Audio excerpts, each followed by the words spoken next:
All right, I'm going to do a little video talking about some new wave of British heavy metal bands that I feel like people should probably go check out right now. Bands that are kind of the underdogs of the genre. Just albums that I have found through the years that not many people talk about that I think deserve a lot more recognition.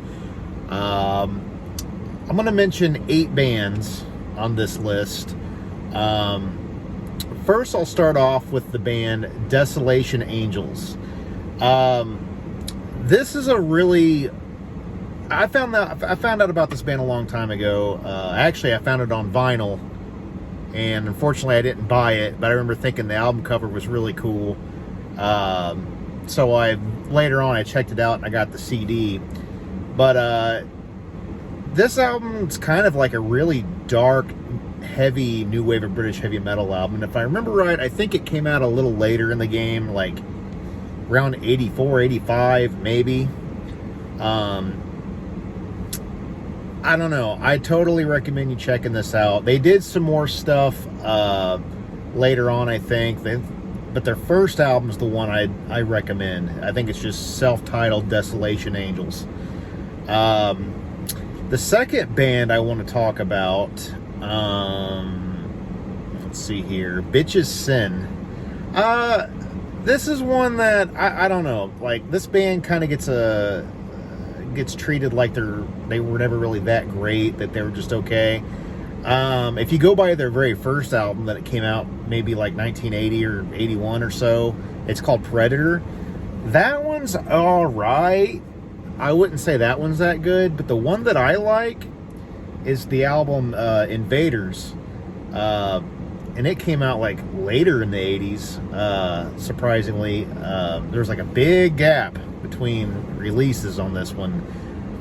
Invaders is really weird. Like, it's kind of a mixed bag of ideas, and all the songs are really short generally, and some of the songs only have like 2 or 3 riffs per song. Like, they're super simple, but they're good. I don't know. I think it's a really fun listen. I don't know. I just think the songs are just it's stupid fun, I guess, is what you would call it. Just stupid fun.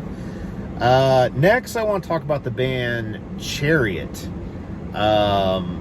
This one, how did I even find out about Chariot?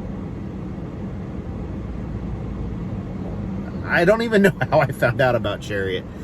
But I ended up getting their... I don't know how many albums they've had in their whole career, but I know there's at least 2. One's called The Warrior, and I think the other one's Burning Ambition, if I'm remembering right. But those are both really good albums, but especially The Warrior. It's just kind of like a lot of... It's nothing out of the ordinary for new wave of British heavy metal, but it's everything that's fun with new wave of British heavy metal. It's kind of got a faster pace, kind of upbeat type of rhythms. I don't know. It's just kind of a fun band to listen to. High energy type of band. Next, I'm going to talk about Girl School. This band, nobody really talks about them that much that I know of, but to be honest, like, their first couple of albums are really good. Say Demolition and Hit and Run. To me, it's kind of like, sort of like a female Motorhead in a way. I mean, I'm not saying they sound exactly like Motorhead, but that's probably the best way I can describe it. Kind of the direction and the way the songs kind of flow. That's just the best I can think of. All female band, so don't expect a female Lemmy, because that's not exactly accurate. But I don't know. Their first 2 albums, at least, I think after their first 2 albums, they kind of started going a little radio friendly. I think they were trying to build a bigger audience or something, but I don't know. But check out those first 2. Let's see here. The next one I'll throw in here is we'll say Quartz. Quartz. So they got 3 albums that I own, that I know of. The first one's okay. There's like some Black Sabbath-y moments, but a little bit of, I don't know, like it's, the album kind of doesn't feel super cohesive. Like the band really didn't know what they wanted to do 100% yet. But their second album, Stand Up and Fight, is the reason why this band's on this list. Super heavy. Actually, I think their guitars are even tuned down to at least D on the album. I don't know. It's kind of like that hard rock goes metal, but it's kind of like, picture if Black Sabbath, like Master of Reality mixed with Sabbath Bloody Sabbath, was a little more sped up, with a more of a new wave of British heavy metal sound rather than a doom sound, and you'd kind of have Quartz. Their singer is a little more of a higher, raspy type of singer. But, man, that album is so good. I spin that one a lot. Yeah, check that out. And their third album, they kind of went, I guess, AOR-ish. You know, a little more melodic, not so much heavy. But good band, though. Good band. Stand Up and Fight is definitely their crown jewel. Next, a band called Dark Star. I don't know, like, I found this on vinyl too. About the same day I found Desolation Angels, exact same day, but I ended up buying the Dark Star vinyl and not the Desolation Angels. I don't know why I did that. I should have bought both, but I bought the Dark Star. It might have been cheaper, I don't know. I had no idea what it was. I just thought it kind of looked like it could be metal, but I didn't know. This is, I mean, we're talking like 20 years ago or something, but yeah, so it's kind of like hard rock goes metal. It really sounds almost more late 70s than early 80s, but I believe it came out about 1980 or so. I don't know. I just think it's a cool album. They did have another album. I don't know if it was officially released or not, but it was called Reel to Reel. But they did do like a re-release of that. I bought it. I was vastly disappointed. It's a little more, it's definitely AOR rock, but their first self-titled is so good. Like, I highly recommend it. Next, Elixir. This one surprised the heck out of me when I found it. I know they got two old albums, and then they kind of came back later in like the early 2000s and put out some more. I haven't checked out any of that yet, but the first Elixir album, Sons of Odin, is the reason this is on the list. This album is so good. I think it's a little late in the game. I think it was about 1984, 85-ish when this one came out.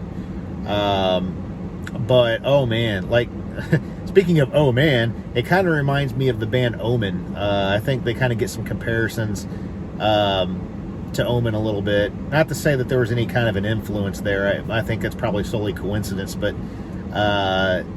Elixir doesn't sound exactly like the US band Omen, but there's definitely some vibes that kind of put you in the mind of it. You know, just it's the same kind of traditional metal with like a tinge of epicness added into it. I mean, the album's called Sons of Odin, so you kind of know like what you're getting into with this kind of a I don't know, maybe some like Viking mythology type stuff. Very, very cool album though. And first, I would definitely, like, the biggest one that I would like to tell everybody about, seriously, check this band out, is Holocaust. Now, they're not one of the most unknown new wave British heavy metal bands out there, but I don't think people realize how good Holocaust actually is.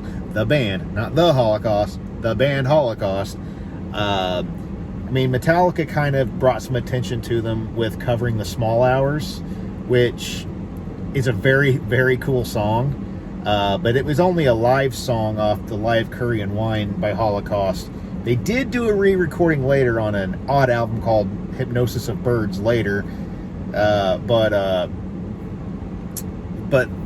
the Holocaust album I think everybody should check out if you like British metal is the Nightcomers. That was the first Holocaust album. I think came out in like 81 or so, but that is such a classic. I mean, you got tracks like Death or Glory and shoot, I'm starting to forget these titles. But yeah, I don't know. Just seriously check that one out. But don't just stop there. The band's still going, and they're still putting out really interesting metal.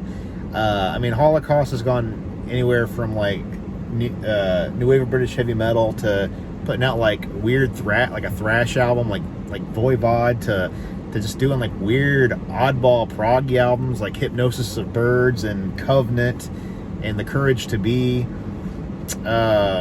Like they're a real heavy band, but with really odd musical ideas. Like they might even be off-putting, but I highly recommend everybody check them out. I think some of the most recent albums have been a little more traditional for the most part, but yeah, I don't know. Holocaust is a band I just freaking love. I think they're incredibly underrated, so weird, so interesting, and John Mortimer, the main guy in the Holocaust, the guitar / current vocalist, who's been the vocalist except for the first album, that dude's just like an evil genius. I don't know, there's just something about him. But yeah, there's 8 bands I recommend you checking out. Great new wave of British heavy metal that really needs more recognition. So thanks for watching.